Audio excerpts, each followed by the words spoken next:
Tribune Santé. Tribune Santé est un ensemble de genres radiophoniques qui contribuent à un changement de comportement social. Tribune Santé entre dans le cadre du projet de renforcement de la résilience nutritionnelle des communautés vulnérables à travers un paquet des interventions intégrées et multisectorielles au niveau des districts prioritaires de la province du Guéra. Tribune Santé entre dans le cadre du projet de renforcement de la résilience nutritionnelle des communautés vulnérables à travers un paquet des interventions intégrées et multisectorielles au niveau des districts prioritaires de la province du Guéra. Tribune Santé est un ensemble de genres radiophoniques qui vise à intégrer les services de nutrition de qualité à haut impact afin de favoriser l'adoption des pratiques optimales ayant un impact positif sur le statut nutritionnel des groupes vulnérables et le renforcement de leur résilience nutritionnelle face aux chocs dans un environnement sain et propre.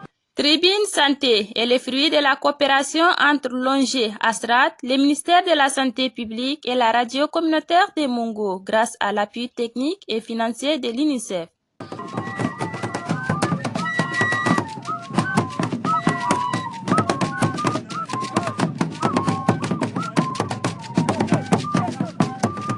Voilà, vous faites bien de suivre nos programmes de la radio communautaire de Mungu, mesdames et messieurs, bonsoir.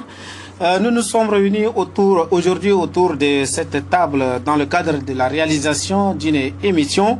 Et c'est une émission commandée par l'ONG ASRAD. Cette émission consiste à faire la promotion de la lutte la promotion de la nutrition, eau, hygiène et assainissement, la protection de l'éducation dans le cadre du projet, renforcement de la résilience nutritionnelle des communautés vulnérables à travers un paquet des interventions intégrées et multisectorielles au niveau des districts prioritaires de la province du Guéra. L'objectif principal de l'émission est de réduire la prévalence de la malnutrition chronique chez les enfants de 6 à 24 mois en intégrant des services de nutrition de qualité à haut niveau et haut impact et qui favorisent également l'adoption de pratiques optimales ayant un impact positif sur le statut nutritionnel des groupes vulnérables et le renforcement de leur résilience nutritionnelle face aux chocs dans un environnement sain et propre. C'est aussi contribuer à un changement de comportement social qui demeure capital en ce sens que ces pratiques et habitudes soutenues par des normes sociales très souvent présentes avec une influence qui ne favorise pas l'adoption des pratiques familiales essentielles. La réalisation de cette émission est mise en œuvre par l'ONG ASRAT grâce à l'appui technique et financier de l'UNICEF. Nous avons pour cette émission interactive 3 intervenants avec moi. Voilà, donc je vais leur laisser la latitude de se présenter à vous auditeurs. Soyez les bienvenus et présentez-vous aux auditeurs qui vous suivent actuellement. Merci Monsieur Ramadan, je m'appelle Mohamed Bajouri Abanou. Je suis un enseignant de formation, je suis le chef de personnel au niveau de la délégation provinciale de l'éducation nationale et de la promotion civique du Guéra. Je suis également un conseiller du cadre des auditeurs fidèles de la RCM. Voilà, merci. Comme vous l'avez écouté, c'était Mohamed Bajouri Abanou. Voilà, bonsoir monsieur. Bonsoir. Soyez les bienvenus et présentez vos auditeurs qui vous écoutent actuellement. Bonsoir, merci monsieur Ramadan et bonsoir chers auditeurs et auditrices. Moi c'est Faisal Admou Abdelkarim. Je suis promoteur de l'ONG ASRAT, Alliance sahélienne de recherche appliquée pour le développement durable, dans le cadre du projet de renforcement de la résilience nutritionnelle des communautés vulnérables à travers un paquet des interventions intégrées et multisectorielles au niveau des districts sanitaires. Je suis nutritionniste de formation. Merci. Voilà, enchanté, merci. Et notre troisième invité, c'est monsieur. Oui, c'est monsieur Issa Abakar Kolol. Je dis d'abord bonsoir monsieur l'animateur, bonsoir chers auditeurs fidèles de la radio communautaire de Mungu. Donc je suis venu ici en qualité de secrétaire général du club des auditeurs fidèles de la RCM. Je vous remercie. Voilà, merci pour ce tour de table auditeur de la radio communautaire de Mungu. Nous sommes réunis aujourd'hui dans le cadre de la réalisation d'une émission qui est commandée par l'ONG ASRAT à travers le financement de l'UNICEF. Et aujourd'hui, le thème qui nous concerne, c'est l'allaitement maternel optimal et allaitement, alimentation de complément. et aussi élimination des défécations à l'air libre, lavage des mains au savon et à l'eau. Nous voulons nous entretenir sur ce thème riche et qui lutte dans le cadre nutritionnel et aussi dans le cadre aussi social. Donc la première question, ici nous parlons de l'allaitement maternel optimal et alimentation de complément. C'est quoi c'est, monsieur le nutritionniste? L'allaitement maternel exclusif, c'est une pratique qui consiste à ne donner aux nourrissons que du lait maternel au cours des 6 premiers mois. Ça veut dire à ne donner à l'enfant ni eau ni nourriture. Alors que l'aliment de complément, c'est toute nourriture disponible qui peut être utilisée comme complément au lait maternel quand celui-ci devient insuffisant pour satisfaire les besoins nutritionnels du nourrisson. Ces aliments doivent être produits localement, disponibles et accessibles financièrement. Voilà, merci pour cette définition de l'allaitement maternel optimal. Monsieur le nutritionniste, y a-t-il une différence entre allaitement maternel optimal et allaitement maternel exclusif? Quand on parle d'allaitement maternel exclusif, comme je viens de définir, c'est donner à l'enfant du lait maternel uniquement. Donc ce sont des mots qui peuvent échapper, mais sinon c'est donner uniquement à l'enfant du lait maternel, ni eau ni nourriture. Merci monsieur Momata Badjouri, vous avez aussi un élément de réponse? Oui, pour compléter monsieur le nutritionniste, c'est une méthode de donner du lait uniquement à l'enfant par sa mère durant 6 mois. Après cela, la maman doit également lui donner de la bouillie enrichie à base de pâte d'arachide, de la farine de mil rouge et un peu d'huile mélangée à la bouillie et un peu de sucre. Et après cela, 6 mois, la mère doit lui donner maintenant de l'eau, c'est pour alléger certaines maladies. Voilà, parlons de l'allaitement maternel exclusif. Dans un terme un peu bref, qui répond de la radio communautaire de Mongo, on doit dire aux gens que quand il s'agit de l'allaitement maternel optimal, c'est donner seulement du lait de la maman de 0 jusqu'à 6 mois. Mais après 6 mois, il faut maintenant renforcer avec les aliments que nous-mêmes on peut acheter avec nos propres moyens et qui sont disponibles. Merci aux auditeurs qui viennent de prendre le train en marche. Notre émission d'aujourd'hui, c'est grâce à l'ONG Asrat, sous financement de l'UNICEF, et cette émission consiste à faire la promotion de la nutrition, eau, hygiène et assainissement, la protection de l'éducation dans le cadre des projets, renforcement de la résilience nutritionnelle de communautés vulnérables à travers un paquet des interventions intégrées et multisectorielles au niveau des districts prioritaires de la province du Guéra. Cette émission vise aussi à réduire la prévalence de la malnutrition chronique chez les enfants de 6 à 24 mois en intégrant des services nutritionnistes de qualité à haut impact qui favorisent également l'adoption des pratiques optimales ayant un impact positif sur les statuts nutritionnels des groupes vulnérables et des renforcements de leur résilience nutritionnelle face au choc dans un environnement sain et propre. C'est une émission interactive, cela voudrait dire que même les auditeurs qui nous écoutent actuellement peuvent aussi nous appeler au 62 68 11 11 pour poser des questions en ce qui concerne l'allaitement maternel optimal et aussi de l'alimentation de compléments et aussi de la défécation à l'air libre. Pourquoi les mères doivent pratiquer l'allaitement maternel optimal et appliquer après l'alimentation de compléments à leur nourrisson? Alors, l'allaitement maternel est l'un des moyens les plus efficaces de préserver la santé et d'assurer la survie de l'enfant. Le lait maternel est l'aliment idéal pour le nourrisson. Il est sûr, propre et contient des anticorps qui le protègent contre les maladies infantiles. Le lait maternel apporte toute l'énergie et les nutriments dont le nourrisson a besoin pendant les 6 premiers mois. Pour cela, nous encourageons l'allaitement maternel exclusif. Alors, à partir de 6 mois, le lait maternel seul ne suffit pas. Il faut l'ajout de l'aliment du complément. Car à partir de 6 mois, comme nous venons de dire, le lait maternel seul ne suffit pas pour satisfaire les besoins énergétiques de l'enfant. Donc, il faut l'ajout de l'aliment du complément. Voilà, merci, mais est-ce qu'il y a un moment spécial pour que la maman démarre avec l'allaitement optimal? Dès la naissance, nous encourageons l'allaitement maternel exclusif. Au premier jour, à la première heure. nous encourageons l'allaitement maternel exclusif. Donc, arrivé à 6 mois, c'est la durée idéale de commencer avec l'aliment de complément et donner à l'enfant l'eau. Voilà, merci. Et quand on arrive déjà à 6 mois et qu'on commence avec l'alimentation de complément, quels sont ces aliments-là qu'on devrait donner à l'enfant? À l'âge de 6 mois, comme je venais de dire, on commence avec l'eau. Et l'eau ne doit pas être en une grande quantité. Nous devons commencer avec une cuillerée afin que l'enfant s'adapte à l'eau. Après cela, nous pouvons commencer avec la bouillie enrichie. Comme M. vient de dire, une bouillie enrichie qui peut être composée de l'arachide, du sorgho, d'haricots, arachide, un peu de sucre, de l'huile et du sel. Donc tous ces éléments apportent les nutriments dont l'enfant a besoin. Merci. Monsieur Mohamed, vous avez aussi un élément de réponse? Oui, les mères doivent pratiquer l'allaitement maternel exclusif et appliquer l'alimentation de compléments à leur nourrisson. C'est pour que l'enfant soit en bon point. Car le lait maternel est très nourrissant pour le bébé. Et l'alimentation de compléments doit renforcer également la croissance de l'enfant.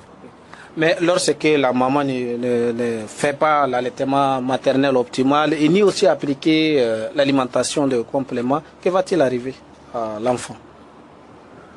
Quand on n'applique pas l'allaitement maternel exclusif, il y a des effets néfastes sur la santé de l'enfant. On constate la diarrhée chez l'enfant, les maladies infectieuses et où la malnutrition s'installe. Là où il y a la diarrhée, l'enfant est affaibli. Et au cours du temps, l'enfant sera affaibli et entre dans la malnutrition. Nous constatons dans nos jours que le taux de malnutrition est élevé dans notre province, la province du Guéra et au Tchad en particulier. Donc pour cela, nous encourageons l'allaitement maternel exclusif afin que l'enfant ne tombe pas dans la malnutrition et ait une bonne santé. Monsieur Issa, vous avez un élément de réponse par rapport à cela si la maman n'applique pas l'alimentation optimale ou bien si après 6 mois on ne donne pas des aliments de complément? Ok, si on ne respecte pas l'allaitement exclusif maternel ou bien on n'applique pas l'alimentation de complément, donc l'enfant est exposé aux maladies infantines. Et s'il est déjà exposé à ces maladies, il risque d'être tombé dans la malnutrition. Donc on conseille, les mamans doivent appliquer l'allaitement maternel exclusif et l'alimentation de complément. Mais maintenant, que doivent faire les mamans pour éviter la malnutrition, par exemple? Pour éviter la malnutrition, il est essentiel que les mères appliquent l'allaitement maternel exclusif et qu'ils veillent sur l'hygiène de l'enfant et aussi d'utiliser les aliments de compléments compatibles. Quand on dit compatible, c'est d'utiliser des sources où on peut trouver les différents nutriments. Comme je venais d'expliquer, nous pouvons utiliser la bouillie enrichie qui peut apporter les besoins à l'enfant. Et ces aliments-là existent dans nos marchés ou bien les aliments dont vous faites allusion avec les noms simples ou bien les noms locaux, quels sont ces aliments qu'on devrait donner à l'enfant après 6 mois lorsqu'on sèvre l'enfant de sa maman? Mais si quand on parle d'aliments compléments, comme je venais de définir dans la définition, l'aliment de complément doit être des aliments disponibles localement et accessibles financièrement. Dans notre région, nous savons que le sorgho, comme on peut trouver abondamment ici, le sorgho, l'haricot, un peu de sucre, l'huile, et tous ces aliments, je crois que sont accessibles dans la région. Pour cela, plus souvent, on encourage d'utiliser les aliments disponibles localement et accessibles financièrement à la population ou à la communauté.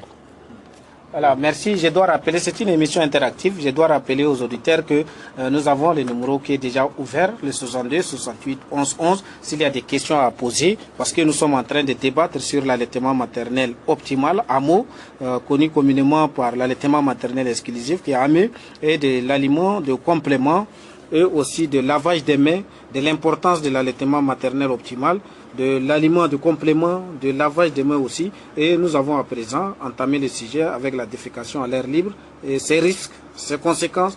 Et les invités également vont nous donner leurs avis. À cet effet, nous avons Faisal, le nutritionniste de l'ONG Asrat, nous avons Mohamed Badjouri également et Issa Abakar Kolol, qui font partie des membres des auditeurs, des clubs des auditeurs fidèles de la radio communautaire de Mongo. Donc les auditeurs aussi, nous sommes dans une émission interactive. S'il y a des questions à poser, vous allez à travers les 62 68 11 11, vous pouvez nous appeler et puis poser aussi des questions à nos invités. Nous reviendrons, ou bien Monsieur Mohamed, vous avez aussi un élément de complément par rapport à toutes ces interventions, par rapport à l'allaitement maternel exclusif ou bien à l'allaitement maternel optimal? Nous savons que l'enfant est un être vulnérable. Il est susceptible d'attraper plusieurs maladies au cas où l'allaitement maternel exclusif lui manque. Donc à cet effet, il est recommandé aux mamans de donner uniquement du lait à l'enfant jusqu'à l'âge de 6 mois. Ceci, c'est pour protéger l'enfant. Ok, merci. Monsieur Issa, vous avez un élément de complément par rapport à ces alimentations? Oui, et les risques? La non-application de l'allaitement maternel exclusif et la non-application de l'alimentation de compléments a pour conséquence comme manque d'amour maternel, la mauvaise santé du bébé, mauvais développement psychomoteur et la malnutrition.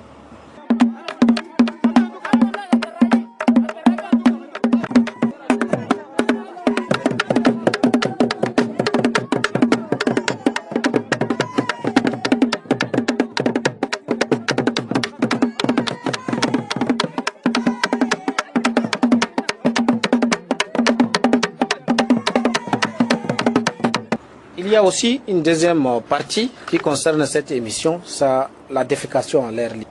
Pour celui qui ne connaît pas, là, en termes simples, c'est quoi la défécation à l'air libre? La défécation à l'air libre, c'est l'action de déféquer dans la nature ou en dehors de la latrine familiale ou publique. Donc c'est une action où on peut déféquer n'importe où, hors de la latrine. Quand on parle de latrine, sont des toilettes plutôt. Donc, le mot déféquer veut dire chier. Chier. Voilà, dans le terme simple, c'est chier dehors. C'est ça. Voilà, c'est ça le terme qu'on devrait utiliser. Quand on parle de la défécation à l'air libre, en principe, les défécations, c'est dans les cabinets, dans les WC. Mais il y a des gens qui veulent seulement chier dehors. C'est ça, c'est chier dehors là, c'est ça qu'on appelle ça, la défécation à l'air libre. Mais pourquoi? Depuis des années, les gens pratiquent cela, mais pourquoi on cherche à éliminer? La défécation à l'air libre a de lourdes conséquences sanitaires. Quand elle entraîne des maladies telles que la diarrhée, le choléra, fièvre typhoïde, poliomyélite, malnutrition. Quand tous ces éléments s'unissent, nous constatons qu'il y a les malades, ou bien les taux soient élevés. Donc quand le taux de malades est élevé, nous constatons que dans la population, les revenus ou bien l'économie sont affaiblis. Donc pour cela, nous encourageons souvent afin d'éviter les maladies. Oui, monsieur Mohamed, vous avez aussi un élément? Oui, parlons de la défécation à l'air libre. C'est tout simplement l'action de déposer les selles, c'est-à-dire les excréments humains, en plein air, sur la terre, sans protection ni mesure d'hygiène. Voilà. Monsieur Issa, vous avez un autre élément pour ajouter? Oui, vous avez dit pourquoi on cherche à éliminer la défécation à l'air libre. Exact. C'est tout juste pour prévenir certaines maladies d'origine fécale. C'est tout juste ça. Ah, ok. Donc, pour éliminer cette défécation à l'air libre, là, c'est juste éviter ou bien prévenir certaines maladies qui proviennent des déchets. Voilà. En principe, c'est les selles, mais ce sont les déchets ou bien les caca dans les termes que nous utilisons à tout moment. Mais c'est quoi le lavage des mains à l'eau et au savon? Est-ce que c'est nouveau ou bien c'est quoi, c'est exact? Oui, c'est M. Faisal ou bien c'est... Okay. Le lavage des mains, c'est le frottage des mains avec du savon afin de débarrasser la peau des microbes. Ah d'accord. Donc on devrait utiliser l'eau en même temps du savon. C'est ce qui ne se passe pas au sein de nos communautés. Mais quels sont les risques et conséquences de la défécation à l'air libre et aussi des mains sales si on ne les pratique pas? La défécation à l'air libre et les mains sales contribuent à l'incidence de la diarrhée et à la propagation des parasites intestinaux. Augmente le taux de mortalité chez les enfants moins de 5 ans, augmente le taux de la malnutrition, diminue l'efficacité scolaire et entraîne des pertes. C'est pour éviter également certaines maladies.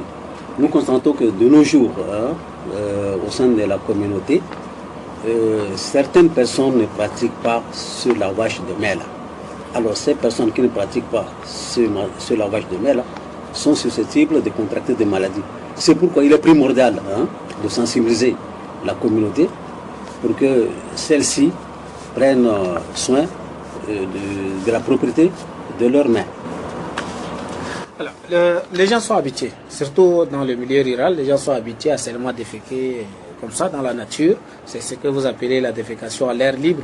Mais est-ce que ce changement de comportement-là, est-il possible d'arriver à stopper ces changements, ces défécations à l'air libre? Bon, il faut un paquet de sensibilisation. Il faut un paquet de sensibilisation à cette communauté-là pour qu'elle comprenne vraiment le bien fondé de la défécation à l'air libre. Parce que de nos jours, vous savez, nos environnements ne sont pas salubres. Si par exemple on fait un saut dans les zones rurales, nous constatons que vraiment il y a beaucoup de déchets à l'air libre. Donc c'est pour éviter vraiment cette défécation à l'air libre, il est important de sensibiliser et de conseiller vraiment cette communauté-là pour qu'elle prenne conscience de la propriété et de la santé également. C'est super. Et quels sont maintenant, quels conseils, M. Issa, quels conseils vous pouvez donner à l'endroit de la population pour contribuer efficacement à la pratique de l'allaitement maternel optimal, au lavage des mains et aussi à la non-défécation à l'air libre? Donc, quels sont vos conseils particulièrement? Les conseils que je peux donner à la communauté ou bien à la population, la première des choses, il faut conscientiser la population sur le méfait de la défécation à l'air libre. En plus, il faut aussi sensibiliser, il faut doser la sensibilisation. Et troisièmement, il faut encourager ceux qui utilisent déjà les latrines. Donc c'est ça que peut apporter comme moyen de réponse. Oui. Monsieur Faisal, vous avez aussi d'autres éléments à ajouter par rapport à cela? Si on peut ajouter pour la défécation à l'air libre, il faut sensibiliser beaucoup la communauté économique. Okay. Dans le milieu rural, que les cabinets sont en mauvais état et autres. Pour cela, il faut la gestion des latrines. C'est une étape primordiale afin que la population utilise les latrines. Et autre chose que je peux ajouter, il faut que la population lave les mains avec du savon au moment crucial, donc avant de préparer, après avoir été à la toilette, avant de donner manger à l'enfant. Donc, mettons l'accent sur la sensibilisation.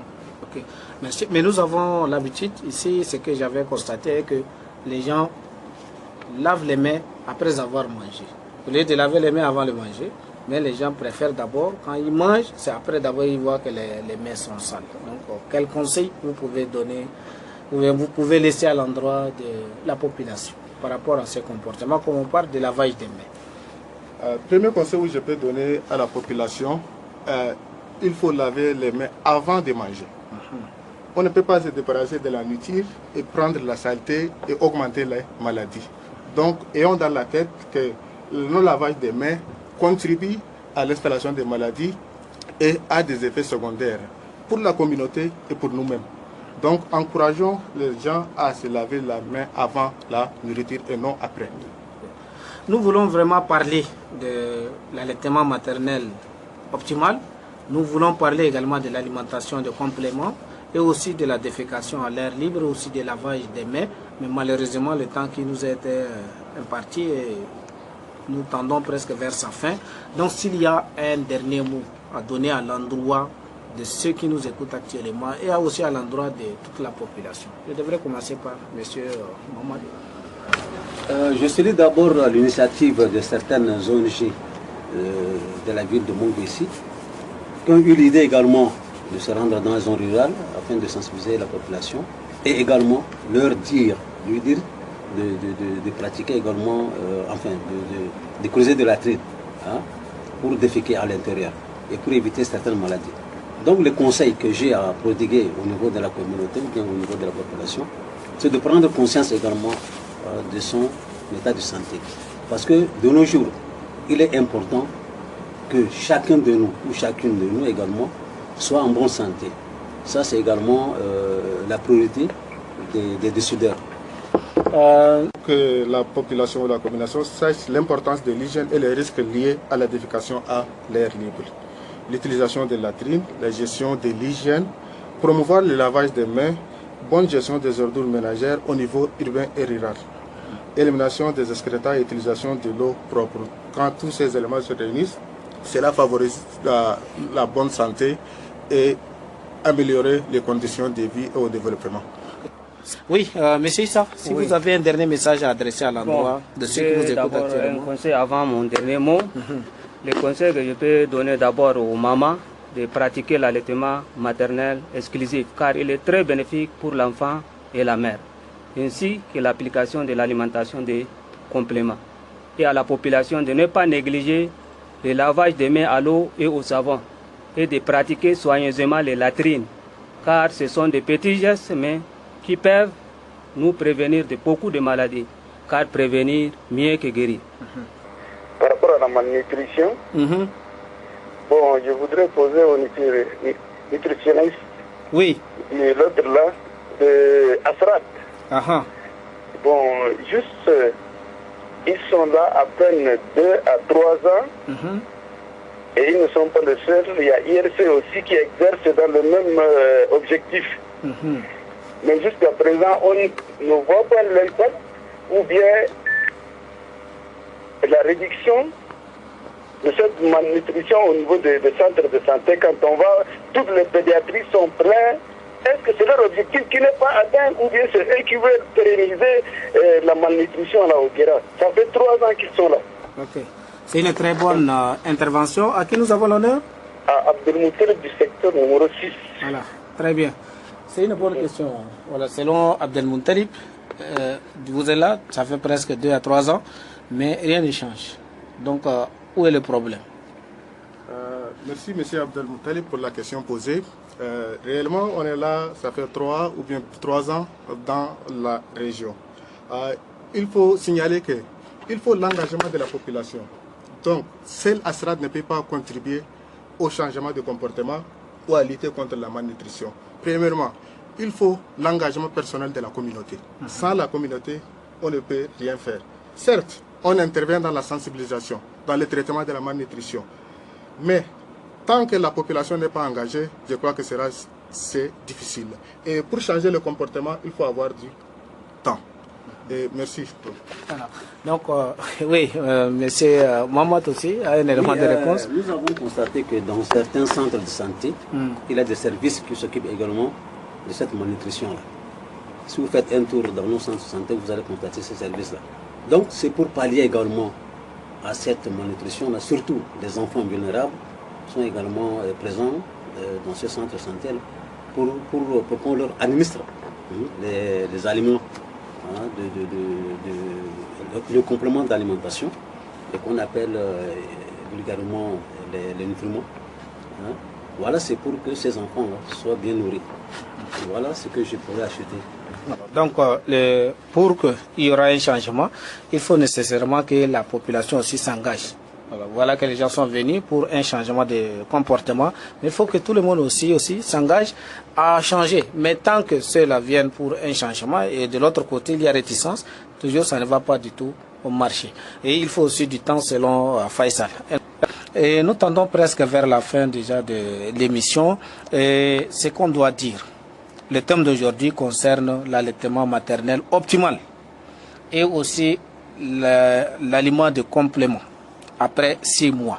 Et aussi la défécation à l'air libre et le lavage des mains. Donc, tous ces thèmes doivent en principe être traités au niveau social de part et d'autre. Pas seulement la population, mais il faut la contribution de tous. Mais ce qu'on doit laisser comme conseil, d'après les dires de nos invités, est que la maman, lorsque l'enfant est déjà né, au premier jour, on doit cesser à lui donner de l'eau, mais uniquement de lait de sa maman jusqu'à 6 mois. Et après 6 mois, il faut maintenant renforcer ces alimentations avec les aliments que nous pouvons acheter et que nous pouvons trouver au niveau des marchés. Et aussi, quand il s'agit de la défécation à l'air libre, c'est pas bon de chier dans la nature. Ça crée plusieurs maladies. Donc il faut nécessairement creuser des latrines et afin de pallier à tous ces problèmes. Le lavage des mains, c'est pas manger d'abord et laver les mains, mais il faut laver les mains avant de manger. Merci à tous nos invités d'avoir répondu à notre invitation. Malheureusement, nous avons beaucoup à dire, mais le temps nous manque et aussi c'est déjà l'heure. Mesdames et messieurs, nous sommes arrivés déjà à la fin de notre émission d'aujourd'hui. Le thème est allaitement maternel optimal et alimentation de compléments, élimination de défécation à l'air libre, lavage de mains au savon et à l'eau. Nous disons merci à l'ONG Asrat pour la réalisation de cette émission. Et vous savez que cette émission consiste à faire la promotion de la nutrition, eau, hygiène et assainissement, la protection et l'éducation dans le cadre du projet, renforcement de la résilience nutritionnelle des communautés vulnérables à travers un paquet d'interventions intégrées et multisectorielles au niveau des districts prioritaires de la province du Guéra. Et l'objectif principal de cette émission aussi, de réduire la prévalence de la malnutrition chronique chez les enfants de 6 à 24 mois en intégrant des services de nutrition de qualité à haut impact qui favorisent également l'adoption des pratiques optimales ayant un impact positif sur le statut nutritionnel des groupes vulnérables et le renforcement de leur résilience nutritionnelle face au choc dans un environnement sain et propre.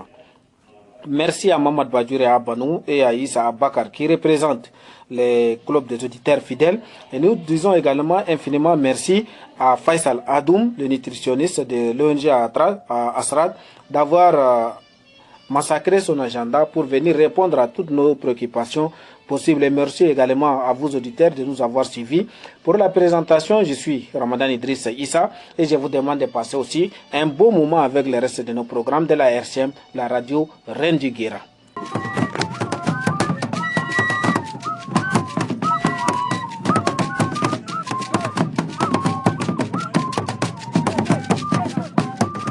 Tribune Santé.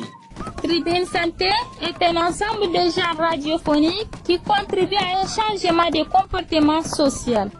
Tribune Santé entre dans le cadre du projet de renforcement de la résilience nutritionnelle des communautés vulnérables à travers un paquet des interventions intégrées et multisectorielles au niveau des districts prioritaires de la province du Guéra. Tribune Santé entre dans le cadre du projet de renforcement de la résilience nutritionnelle des communautés vulnérables à travers un paquet des interventions intégrées et multisectorielles au niveau des districts prioritaires de la province du Guéra. Tribune Santé est un ensemble de genres radiophoniques qui vise à intégrer les services de nutrition de qualité à haut impact afin de favoriser l'adoption des pratiques optimales ayant un impact positif sur le statut nutritionnel des groupes vulnérables et le renforcement de leur résilience nutritionnelle face aux chocs dans un environnement sain et propre. Tribune Santé est le fruit de la coopération entre l'ONG Asrat, le ministère de la Santé publique et la radio communautaire de Mungo grâce à l'appui technique et financier de l'UNICEF.